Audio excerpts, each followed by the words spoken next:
നാടൻ മത്തി മുളകിട്ടതിൻ്റെ വീഡിയോയുമായിട്ടാണ് ഞാൻ വന്നിരിക്കുന്നത്. എല്ലാവർക്കും ഫൈവേഴ്സ് ക്രിയേഷൻസിലേക്ക് സ്വാഗതം.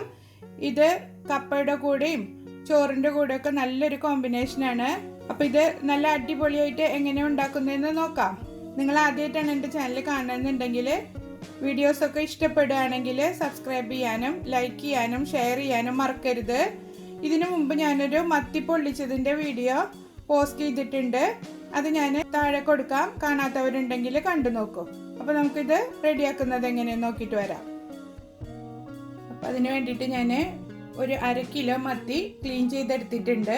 ഇത് ചെറിയ മത്തിയാണ് ഞാൻ എടുത്തിരിക്കുന്നത്. വലിയ മത്തിയാണ് നിങ്ങൾ എടുക്കുന്നുണ്ടെങ്കിൽ അത് 2 കഷ്ണാക്കിയിട്ട് എടുത്തോളൂ. ഇപ്പോൾ കണ്ടില്ലേ, ചെറിയ മത്തിയാണ്, അതുകൊണ്ട് വരഞ്ഞു കൊടുക്കുക ഒന്നും ചെയ്യുന്നില്ല. കുറച്ചും കൂടി വലിപ്പമുള്ള മത്തിയാണ് നിങ്ങൾ എടുക്കണമെന്ന് വെച്ചാൽ നമ്മൾ പൊരിക്കുമ്പോൾ വരഞ്ഞു കൊടുക്കില്ലേ, അതുമാതിരി ഒന്ന് അടുപ്പിച്ചടുപ്പിച്ച് വരയണ്ട, കുറച്ച് വിട്ടിട്ട് വരഞ്ഞു കൊടുക്കുക. അപ്പോൾ മസാല നല്ലോണം മീനിലേക്ക് പിടിക്കുകയും ചെയ്യും, നമ്മുടെ ഗ്രേവിക്ക് മീനിൻ്റെ ആ ഒരു മണമൊക്കെ നല്ലോണം കിട്ടുകയും ചെയ്യും. അപ്പോൾ ഇനി നമുക്കിത് റെഡിയാക്കി എടുക്കാം. ഞാനിപ്പോൾ ഒരു മൺചട്ടി അടുപ്പത്ത് വെച്ചിട്ട് ചൂടാക്കി എടുത്തിട്ടുണ്ട്. നമ്മൾ നാടൻ മീൻകറിയല്ലേ ഉണ്ടാക്കുന്നത്, അപ്പോൾ ഏറ്റവും ബെസ്റ്റ് ചട്ടി തന്നെയാണ്. ആ ഒരു ടേസ്റ്റ് നമ്മൾ വേറെ ഒരു പാത്രത്തിൽ ഉണ്ടാക്കിയാലും കിട്ടില്ല. കഴിയുന്നതും ചട്ടി തന്നെ എടുക്കാൻ ശ്രമിക്കുക. ഞാനൊരു അല്പം വെളിച്ചെണ്ണ ഒഴിച്ചിട്ട് ചുറ്റിച്ചെടുത്തിട്ടുണ്ടായിരുന്നു. ഇനി അതിലേക്ക് ഒരു 2 ടേബിൾ സ്പൂണ് വെളിച്ചെണ്ണ ഒഴിച്ചു കൊടുക്കുക. വെളിച്ചെണ്ണ നന്നായി ചൂടായി വന്നിട്ടുണ്ട്. അതിലേക്ക് ഒരു ചെറിയ കഷ്ണം ഇഞ്ചിയും ഒരു 4 അല്ലി വെളുത്തുള്ളിയും ചതച്ചത് ഇട്ട് കൊടുക്കുക. ഞാൻ വലിയ വെളുത്തുള്ളി ആയതുകൊണ്ടാണ് 4 എണ്ണം എടുത്തിരിക്കുന്നത്. ചെറുതാണെങ്കിൽ 8 എണ്ണം വരെയൊക്കെ എടുക്കാം. ഇനി ഇതിലേക്ക് 2 പച്ചമുളക് ചേർത്ത് കൊടുക്കുക. നിങ്ങളുടെ എരിവിനനുസരിച്ചിട്ട് ചേർത്ത് കൊടുത്തോളൂ. അടുത്തത് ചുവന്നുള്ളി ചതച്ചത് ചേർത്ത് കൊടുക്കുക. ഞാനിപ്പോൾ ഒരു 15 ചുവന്നുള്ളി ചതച്ചെടുത്തിട്ടുണ്ട്. സവാളയാണ് ചേർക്കുന്നതെന്നുണ്ടെങ്കിൽ ചെറിയ പീസസ് ആക്കിയിട്ട് കട്ട് ചെയ്തിട്ട് ഒരു ചെറിയ സവാള എടുത്തോളൂ. ചുവന്നുള്ളിയിൽ ഉണ്ടാക്കുമ്പോൾ കുറച്ചും കൂടി ഒരു നാടൻ ടേസ്റ്റ് കിട്ടും. നന്നായി മൂപ്പിച്ചെടുക്കാം. ഇതിലേക്ക് ഒരു 2 തണ്ട് കറിവേപ്പില ഇട്ട് കൊടുക്കുക.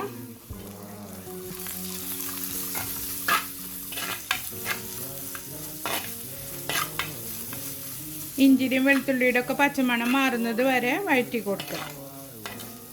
സമയത്തിനുള്ളിൽ ഒരു നെല്ലിക്ക വലുപ്പത്തിലുള്ള പുളി വെള്ളത്തിലിട്ടിട്ട് പിഴിഞ്ഞെടുക്കുക. ഞാനിവിടെ കറുത്ത പുളിയാണ് എടുത്തിരിക്കുന്നത്. നിങ്ങളുടെ കയ്യിൽ കോൽപ്പുളിയോ അല്ലെങ്കിൽ കുടംപുളി ഇഷ്ടമാണെങ്കിൽ അത് ചേർത്ത് കൊടുക്കുക. നമ്മൾ കറി റെഡിയാക്കുന്നതിന് മുന്നേ ഒരു 3 ചെറിയ പീസ് കുടംപുളി എടുത്തിട്ട് വെള്ളത്തിലിട്ട് വെച്ചാൽ മതി. അതുമാതിരി തന്നെ കറുത്ത പുളിയാണ് ചേർക്കുന്നതെന്നുണ്ടെങ്കിൽ വെള്ളത്തിലിട്ടിട്ട് പിഴിഞ്ഞെടുക്കുക. ഇതാ എല്ലാം മൂത്ത് വന്നിട്ടുണ്ട്. ഇനി നമുക്കിതിലേക്ക് മസാലപ്പൊടികൾ ചേർത്ത് കൊടുക്കുക. മസാല ചേർത്ത് കൊടുക്കുമ്പോൾ എപ്പോഴും തീ നന്നായി ചെറുതാക്കി വെച്ചിട്ട് ചേർത്ത് കൊടുക്കുക. ഒരു 1/4 ടീസ്പൂണിലും അല്പം കൂടുതലായിട്ട് മഞ്ഞൾപ്പൊടി ഇട്ട് കൊടുക്കുക. ഞാൻ 1 ടേബിൾ സ്പൂണോളം മുളക് പൊടി ഇട്ട് കൊടുത്തിട്ടുണ്ട്. പിരിയമുളകിൻ്റെ പൊടിയാണ് ഞാൻ എടുത്തിരിക്കുന്നത്. നിങ്ങൾക്ക് നല്ല എരിവ് വേണമെന്നുണ്ടെങ്കിൽ പകുതി നല്ല മുളക് പൊടിയും പകുതി പിരിയമുളകിൻ്റെ പൊടിയും കൂടെ ചേർത്ത് കൊടുക്കുക. ഇതിലേക്ക് ഒരു നുള്ള് ഉലുവ പൊടി ചേർത്ത് കൊടുക്കുന്നുണ്ട്. ഞാനിത് ഗ്രൈൻഡറിലിട്ടിട്ട് ഒന്ന് പൊടിച്ചെടുത്തതാണ്. ഇനി ഇതിലേക്ക് തക്കാളി കട്ട് ചെയ്തത് ഇട്ട് കൊടുക്കുക. ഇതൊരു പകുതി, വലിയ തക്കാളിയുടെ പകുതിയാണ് ഞാൻ എടുത്തിരിക്കുന്നത്. തക്കാളി നന്നായി വെന്ത് കറിയിൽ നന്നായി ഉടഞ്ഞ് വരുന്നത് വരെ നമുക്ക് വഴറ്റി കൊടുക്കണം.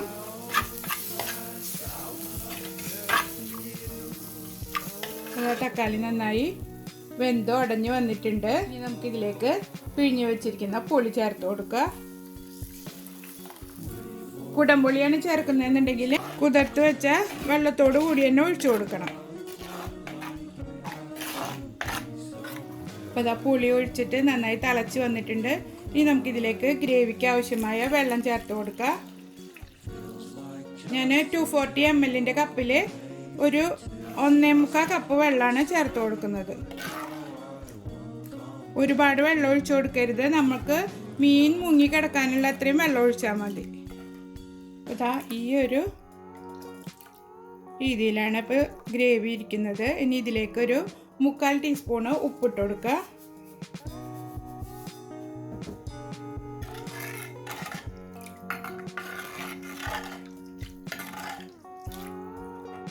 ഉപ്പ് ചേർത്ത് ഇളക്കിയിട്ട് മീഡിയം തീയിൽ വെച്ച് മൂടി വെച്ചിട്ട് നന്നായി തിളപ്പിച്ചെടുക്കാം.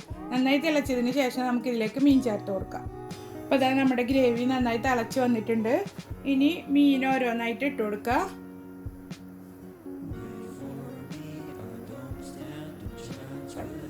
ഒരുമിച്ച് ഇട്ട് കൊടുക്കരുത്, ഓരോന്നായിട്ട് ഇട്ട് കൊടുക്കുക. മീൻ ഫുള്ള് ഇട്ട് കൊടുത്തിട്ടുണ്ട്. ഇതിൻ്റെ വെള്ളത്തിൻ്റെ അളവ് മീൻ മുങ്ങി കിടക്കാനുള്ള അത്രയും വെള്ളം വേണം. അതാണ് ഇതിൻ്റെ കറക്റ്റ് അളവ്. ഇനി മീന് മുകളിൽ ഒരല്പം കറിവേപ്പില വിതറി കൊടുക്കുക. എന്നിട്ട് മൂടി വെച്ചിട്ട് മീൻ വേവിച്ചെടുക്കുക.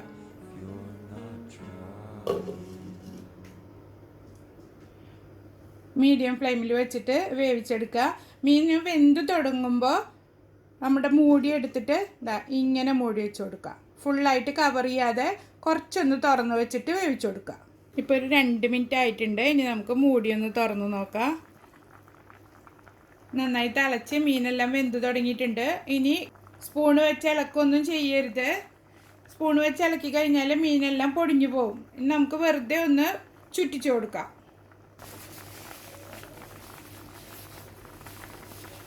ചട്ടി പിടിച്ചിട്ട് വെറുതെ ഇങ്ങനെ ഒന്ന് ചുറ്റിച്ചു കൊടുത്താൽ മതി. ഇനി കറി തുറന്ന് വെച്ചിട്ട് വറ്റിച്ചെടുക്കാൻ.